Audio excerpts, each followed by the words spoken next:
আসসালামু আলাইকুম। আজকেও একটা বাসা ক্লিনিং ভিডিও নিয়ে আপনাদের কাছে চলে আসলাম।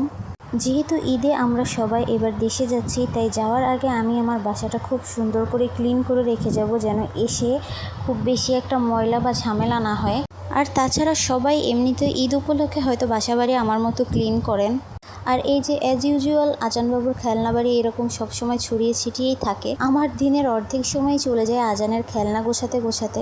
আমি যে আহামরি অনেক বেশি কাজ পারি বিষয়টা এমন না, তারপরেও আমি চেষ্টা করি নিজে যতটুকু পারি সবসময় গুছিয়ে গাছিয়ে রাখার পর পরিষ্কার রাখার। এরই মাঝখানে আমি কাজের ফাঁকে আগে ভাতটা বসাই দিছি, কারণ ঝাড়াঝাড়ি অনেক কাজ। ভিডিওতে হয়তো আপনারা 1 মিনিটের মধ্যে সব কিছু দেখছেন, বাট পুরো বাসাটা ক্লিন করতে আমার অনেক সময় লাগছে। আমার বাসায় যেহেতু বিড়াল আছে, আমার সব ফার্নিচারেই বিড়ালের অনেক পশম আটকে থাকে, তো এগুলো সবই আস্তে আস্তে আমি ক্লিন করতেছিলাম। এই হচ্ছে আজকের ব্লগ। আমাদের দেশে যাওয়ার ব্লগও আপনাদের সাথে শেয়ার করব। ধন্যবাদ, সবাই পাশে থাকবেন।